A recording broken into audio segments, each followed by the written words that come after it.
Hello fellow cultivators. In this video we are going to talk about Lotus Sword Wheel and in general about Pure Sword. If you are not familiar with Lotus Sword Wheel, it is a new natural destiny that it was introduced in a recent update in Tale of Immortal, and more details can be found out in this video. But the main thing is it helps you to get a dodgy effect when you're using sword motion skill, and this makes Pure Sword a little bit more viable. So Pure Sword means you're using sword, martial, special, motion, and ultimate skills. The main thing is the best sword is always water sword or fire sword, which means you use water or fire motion skill. Now, sword motion skill is always a weak point. However, with this Lotus Sword Wheel and with the dodgy effect, now it becomes a bit more viable. So we are going to introduce in this video how, in general, you proceed in the Pure Sword Wheel, and at a different stage of the game, what you should do. Let's start with early game. It plays more or less the same for all the 12 different arts, and that means that you use your martial and or spiritual skill and your special skill, you use it for pure damage. You don't really care about synergy because nobody have the time to equip minor skills except attack. That is important. And in this sense, sword is one of the better ones for sure, mostly because the Shadowless Sword, the special skill, is such a great skill. It has very high damage, it is tracking, look at how much damage it does. And if you have Imperial Edge, it gets even better. And sword motion skill, which is kind of the weak point here because it's not dashing, it's not disappearing, it's hard for you to dodge. However, if you have Lotus Sword Wheel, it has the dodgy effect, which will help a bit. Or if you, like me, use the beat skill to dash or to stun. Around late stage Golden Core, this is a time when I usually define as starting of mid game, you can start try to make the build work. And by making a build work, I mean so that they have synergy. And for sword build, the most important thing is always martial skill, special skill, and sword divine power, and by some degree sword mastery. And these four skills are what you need to focus on certain sub-skills so that final goal is you can keep your sword motion skill there all the time. You achieve that by reducing the cooldown of your special skill and your motion skill by using them alternatively. First of all, you might want both of these skills have a very short cooldown in general, and to achieve that you want your sword mastery, which in general you want minus 25% of cooldown for both special skills, motion skills, and additionally 50% of cooldown for a motion skill. That's one thing. And now you want sword divine power so that you can minus 6 seconds of flat cooldown of your special skill once you use your motion skill. So that will reduce the cooldown of your special skill to 0 every time you use a motion skill. Now, on the other side, what about motion skill cooldown? You want something in your special skill that reduces the cooldown of your motion skill. And you can achieve that by either using a sword slash build. Like here, your martial skill applies sword slash, and your special skill will reduce the cooldown of your motion skill if you are using it with 8 stacks of sword slash.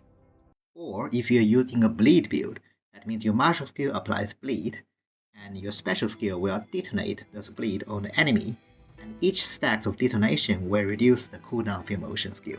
Both ways work, you just need to choose them so that they have synergy. And of course, in middle game, if you want to have 8 stacks of buff or debuff, you might want help from artifact spirit, such as Meng Yi.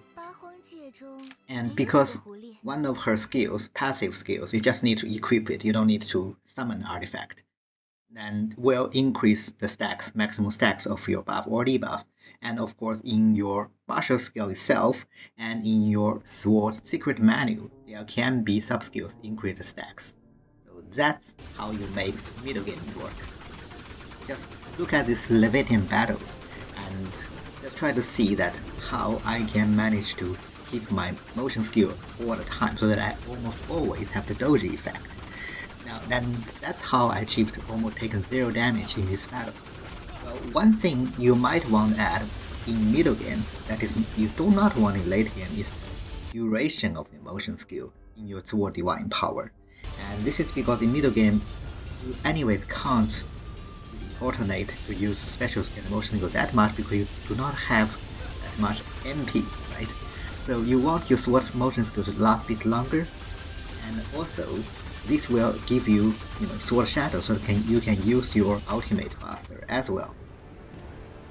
If you use the same setup, you should be able to go through your entire middle game till late enlightenment very smoothly. Just remember to keep your skills up to real. And usually enlightenment is the time when you are going through late game.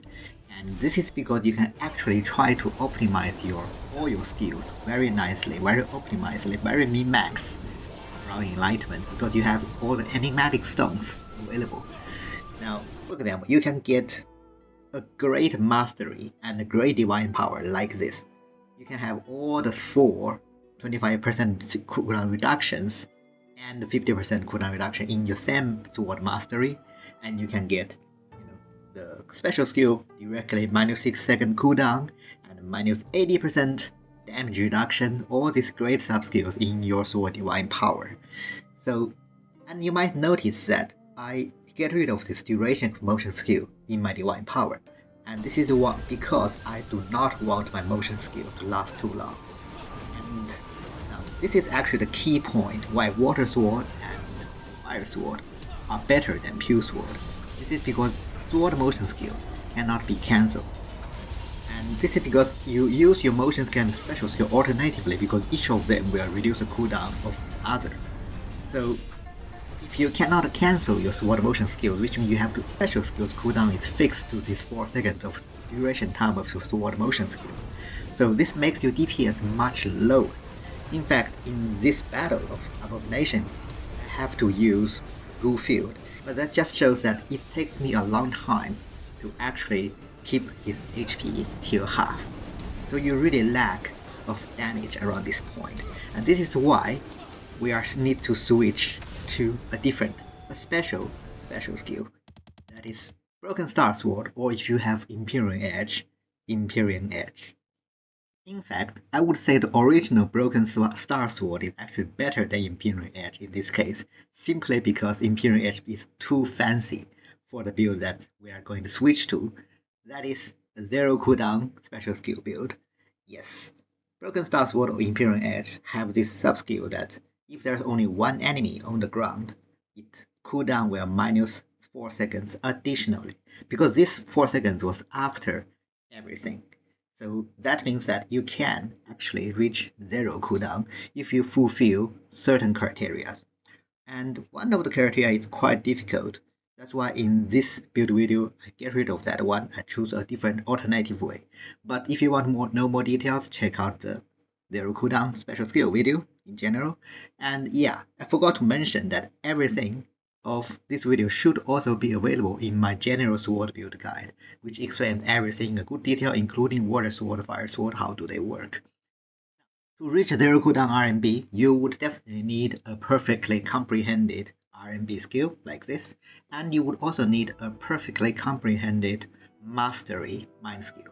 And this is why I'm still using the enlightenment mastery mind skill, because I can use enigmatic stones to get this perfect menu, which is not available at Transcendent. Alright, and apart from those, you would need also Blood Energy 3, and this is why I'm using Blood Energy 3 at the end game, because this is the time I want to build the 0 cooldown build. Now, to use this, you would also need you to have 0 MP, so forget about all the MP recovery stuff in your guide, okay? And finally, normally you would need this Wandering Cloud Transition Set effect, which is available for your move and for your sutra at Reborn. You just need to use that book to upgrade it to Transcendent. I know again it is very hard to find a good move with good sub-skills with Wandering Cloud set. That's why I have only 3 special sub-skills to add attack in my move here. That's just a bit more realistic case, okay? And finally, usually you would need a special Dao Seed, which have 10% of cooldown reduction, which is very difficult in this game to get. You need to go through a long and a painful process, which I do not recommend anyone to try it. So alternatively, what I'm going to do is to use this Heavenly skill. So this Heavenly skill is standard one, you get it from the beginning when you break through Transcendent, and the sub skill of this will give you 15% cooldown reduction, which allows you to reach 0 cooldown RMB after you use this heavenly skill. And if you want to use heavenly skill more often, then I would recommend you to add this, etc., so that to make the circulation process a bit faster. And alternatively, another way for you to reduce the cooldown of your RMB is pretty simple. Use rock, the nether feather. Look at affix that every time you use the ethereal power of the rock, which means that giant blue beam, and it hits the enemy, it will reduce the cooldown of your special skill. And which means every time you use your rock power, you're in 0 cooldown special skill mode, regardless how many enemy are there, because usually you can only reach that when there's only one enemy on ground, but once rock is on, you are basically always 0 cooldown. So that's the set we have. Well, as you can see now, we are not really relying on refreshing alternatively sword special skill and sword motion skill, the refreshing cooldown thing. So in turn, we don't need to use sword divine power. We can actually use fist divine power. The reason we want to use this is because this will add our critical damage every time we stun an enemy, and this will soon make every single crit to be 5 times the damage, and with the help of Murderous Rise, we can do a lot of damage while we are critting. And even if without Murderous Rise, with the help of Jiuchen talent, which increase your critical rate while you recover HP, which is all the time because you have blood energy and blood power, then you will also increase the crit rate. So this is basically increase more damage. Now without sword divine power, we don't have the 80% of damage reduction, which we don't really need initially because we have the doji effect while we switch on the motion skill. So within the 2 seconds, we are probably dodging every single attack. Now, still, we want some damage reduction, right? So this is why you will always want Conceal Nirvana as your destiny, and also you might want Rolling Word or maybe Deeper Tail Footwork as such to get some damage reduction. Another very good thing to increase your attack is this thing called counter attack. Every time you lose HP, you will actually increase your damage, and the maximum is 100%. It's really, really good. Divine Beast power, because you can still use the special skill pretty often, so Jiaolong will be your best choice here. And in the end, I just want to showcase a few Tianyuan mountain battles, just to show you what a pure sword can do. And everything was just already introduced, and this is not very optimized in the sense that I do not have very good attack. And another thing about Tianyuan mountain battles, if you have tried it, you know that many times the bosses just dodge your attack by disappearing from the screen to whatever it is. For example, now I have no idea where the boss is. So the length of the battle are mostly depending on how long are they staying in the field. For now, for example, as long as I can attack it, you can see the HP drops extremely fast, especially I am in 0 cooldown RMB build after using my heavenly power. But now when I can't attack it, it's slower, just waiting for it to come back. This is the same thing for Jill's flying sword. It will be the same thing for Night Rain, and the same especially painful for the Black Dragon because it just disappears. And finally for Heng Tian, it's still a mechanism boss. You just need to dodge his attack, break his shield. When he's doing later stuff, dodge his attack again. So, alright, thank you for watching. I will leave you to look at the battles by yourself. And hopefully I will see you soon, even though it will be Chinese New Year pretty soon, so I will be at home and not doing anything for about 2 weeks. Now, I do plan for a quick playthrough about Soul River with Dragon Sack with an evil character. So, keep turned, and I'll see you next time.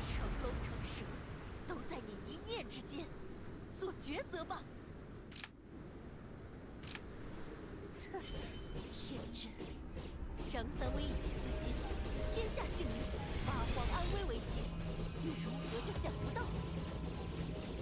关山以气堪云量，祖上还沾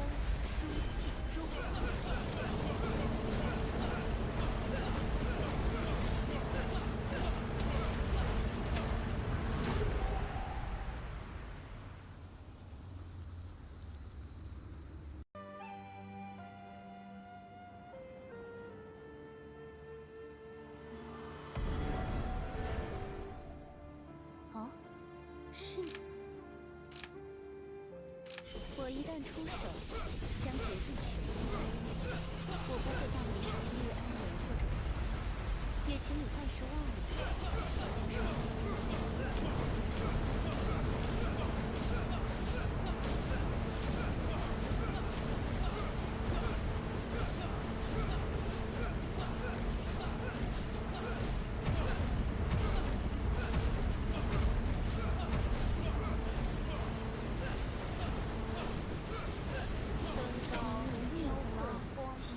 激活，你的实力已远超想象。绿绿和谐，第14。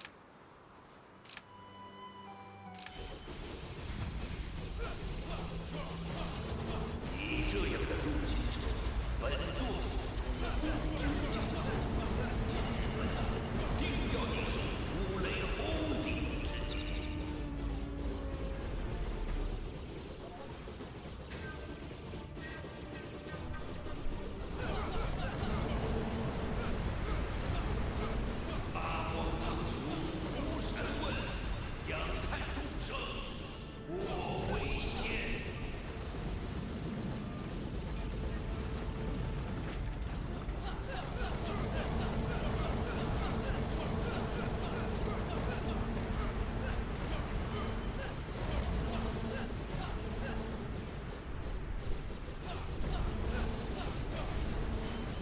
这样的入侵者，本座不知敬畏，本座定要你受降雷轰顶。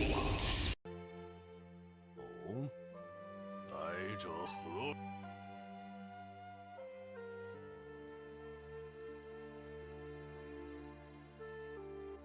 可笑！天地之间，一大事源于本座不先意者，必杀不了。来到此处的本事，参透所得的一片余绪。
此乃本尊静修之地，擅入者死。地脉枢纽，八荒关原，一向与世隔绝，阁下如何无故闯荡境界？竟一生不入一人！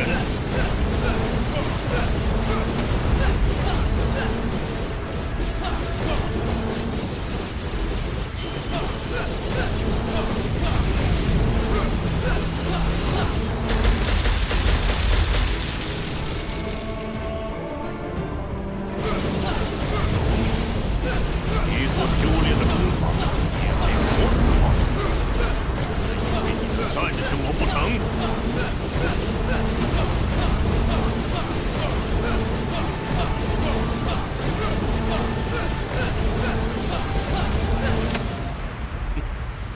没想到无知蝼蚁，见识一下本尊的真正实力吧！